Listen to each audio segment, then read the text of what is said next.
Hey guys, Spirit of the Law here. In this video, I want to give an introductory look at the Dawn of the Dukes DLC civilizations. Given they came out just a couple of days ago, this isn't going to be quite as in-depth as my usual civ overviews, and is more of a quick rundown while addressing some of the most obvious questions that come up with the new units and mechanics. So let's jump in.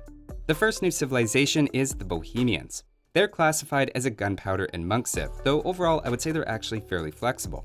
The first bonus is their blacksmiths, monasteries, and universities are all discounted by 100 wood. To be fair, you won't often make more than one blacksmith or university, but I really like the blacksmith discount if you're going for archers. Sometimes it's tricky to sneak it in early to get fletching, and it makes their blacksmith cost just 50 wood. The largest benefit would of course be if you're going heavily into monks, and in fact they have a couple of aspects of the civilization that push you toward them. The next bonus is chemistry and hand cannoneer are available in Castle Age. Remember, hand cannons have recently had their accuracy, HP, and projectile speed increased. At the same time, just having chemistry can also be useful, as it gives +1 attack to all of your ranged units, meaning this can be thought of as a late Castle Age boost for your archers, albeit an expensive one that'll slow down your Imperial time. The hand cannoneer stats in Castle Age are significantly better than the crossbows, even with its faster firing rate.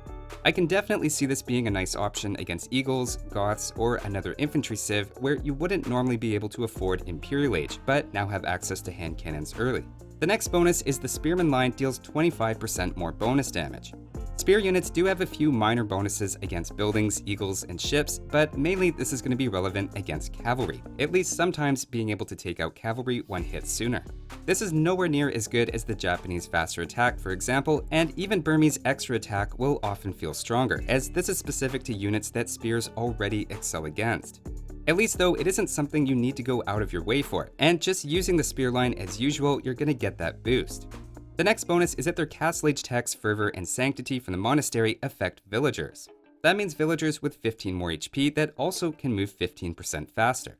I like the potential of this for being able to survive raids, and the faster movement should also have a marginal impact on your economy as well, especially as tree lines get further away from lumber camps.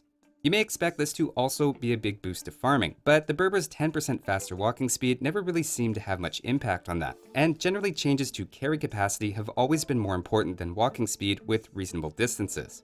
The next bonus is that they get the mining camp technologies for free.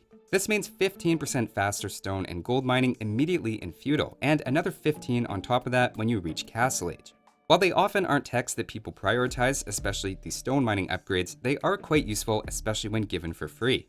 More gold income is great for either archers or knights, and getting your castles out early is also going to be much easier. It seems like quite a strong mid-game bonus to me, and to put it into perspective, Malians only got the free gold mining, which even on its own was considered a solid bonus.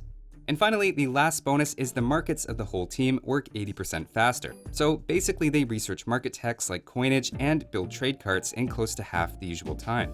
There's a hidden gold benefit here when starting up trade, and again, I think it's something you don't really have to think about. You'll just make trade carts like usual and be pleasantly surprised with how quickly the gold starts coming in. So now that we've seen their bonuses, let's take a look at their castle unique unit, the Hussite Wagon. Right off the bat, you can see it has very high HP and attack with moderate range. It's a siege and gunpowder unit, making it different from the Korean War Wagon, for instance, as pikes and skirmishers don't have any bonus damage against it. Instead, onagers, condottieri, magyar hussars, and other anti-siege and gunpowder units are the best counters. Rams also have good bonus damage against siege if someone's willing to micro them. At the same time, Hussite wagons have quite low melee armor, so they can be overwhelmed by strong melee units. On the other hand, its pierce armor is very high though, so archers are going to have a lot of trouble with them. As is standard for gunpowder units, they fire pretty slowly and have a bit of inaccuracy, and their firing mechanic is pretty unique. They have their main projectile carrying the full pierce attack, and then 3 weaker secondary projectiles as well. There doesn't seem to be any blast damage involved, or minimum range, and note that their range is increased by siege engineers, and not by fletching, bodkin arrow, and bracer. In addition to high HP and pierce armor, it also has a unique mechanic of protecting units behind it from incoming projectiles. In this test, you can see that any unit behind it takes half the usual damage. All that seems to be required is that the arrow goes over some part of the Hussite wagon, though there is also a maximum distance. Interestingly, the Hussite wagon actually takes a bit of damage when doing this as well. There's a lot to play around with this mechanic and how it handles some different situations, but I'll save that for a more in-depth breakdown rather than in this quick introduction. The Bohemians' other unique unit is a Houfnice, which is a unique upgrade for the bombard cannon. As you'd expect, it has more attack, a larger attack bonus against buildings, wider blast radius, and it's more durable. It's not a cheap upgrade, but if you're using a lot of bombard cannons, which are already an expensive unit, you can probably justify it in some cases. Certainly, if you're using them against groups of enemy units, it seems to help quite a bit to have that better blast radius. As for their unique techs, the first in Castle Age is pretty simple and allows gunpowder units to move faster. That includes your hand cannoneers, Hussite wagons, and bombards, giving your army a lot more mobility for a pretty cheap price tag of 300 food and gold. Their other unique tech replaces the cost of all monastery technologies and monks with food, making monks a trash unit.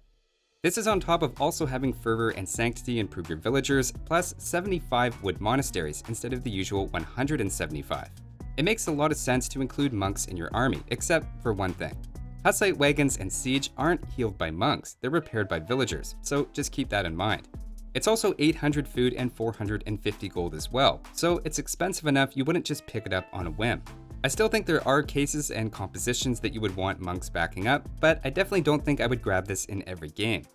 Looking quickly at their tech tree, the archery range seems pretty reasonable, though they are missing thumb ring. I could see an archer into crossbow opening, but then transition to hand cannons in late Castle Age, and all of that feeling pretty seamless. You have the cheaper university to help with that transition and extra gold income from the free mining tax. Looking at their infantry, they seem to have the core units and techs, so there's no real complaints there, and the halberdiers are even better against cavalry. I certainly wouldn't shy away from using infantry as Bohemians if the right situation called for it. On the other hand, the stable is pretty rough, with no bloodlines, a missing final armor upgrade, and nothing beyond light cavalry and cavalier. That said, there's still situations it could make sense to go scouts or knights as pocket, for example, but overall, this is a civilization that isn't going to have a lot of mobility. To that point, their siege looks pretty good, and of course, all of these move a little bit faster with your castle unique tech as well. The university and monastery are also quite open, so really everything in the tech tree is looking really solid with extra bonuses and techs except for their stable. The exact role that monks are going to end up playing is probably the most interesting question for me at this point about the civ, as well as how viable an early hand cannoneer is. Now, I know someone out there is thinking that Bohemians look great and they can do everything but cavalry, except all you want to make is cavalry.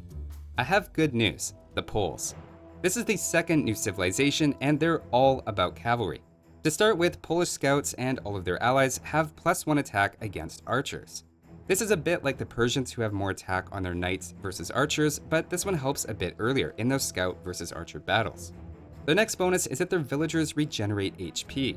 I've already seen people using this for aggressive villager shenanigans, but more often I think it's just going to be a nice way to recover after a raid, or just let your villager take an extra hit now and then.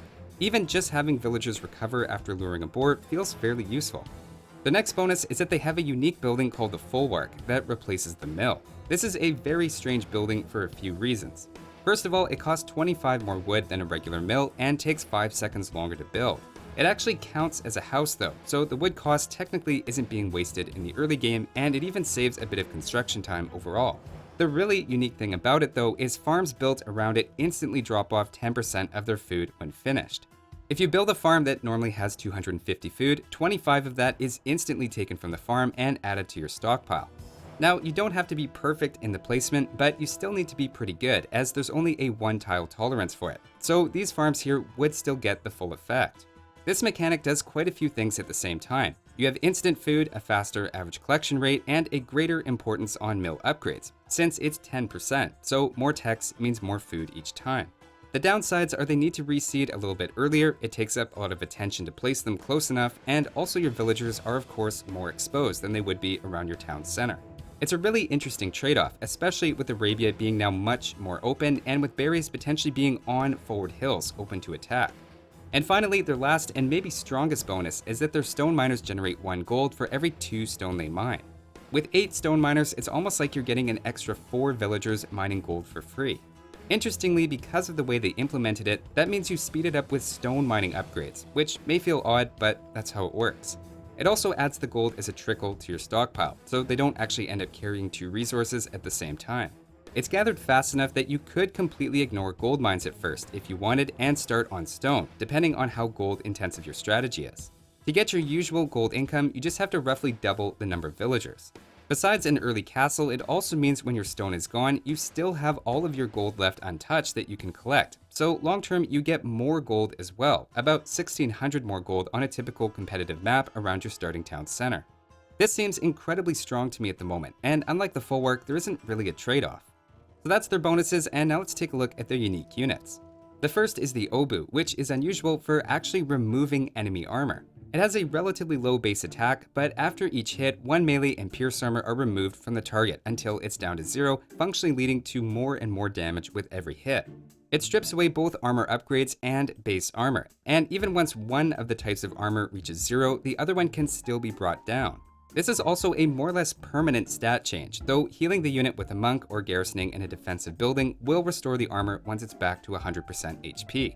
What jumps out to me the most though is it's a very cheap and quickly trained unit, combined with the fact you'll have an early castle or 2 as poles. Altogether, getting a good mass of them is a fairly easy thing to do.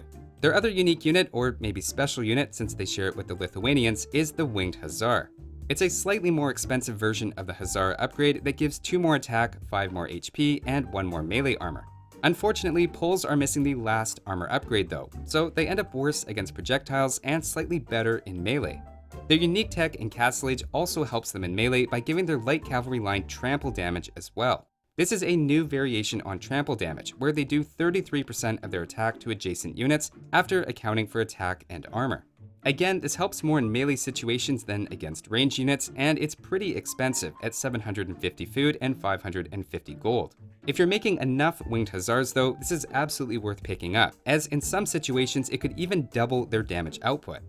Their other unique tech is even crazier though, and removes 60% of the gold cost of a knight, so they go from 75 gold to 30 gold each. You're basically getting knights that are cheaper than step lancers. Normally, Castle Age unique techs are difficult to pick up until late Castle or even Imperial, but again remember you can be on stone for all of Feudal Age while still collecting gold, so in this case placing an early Castle isn't really an issue. Now you are missing the last armor upgrade in Paladin, but that's also more resources free that you can put into your insanely cheap Cavaliers. You have faster collection from your farms, access to more total gold, and a massive discount on a very powerful unit.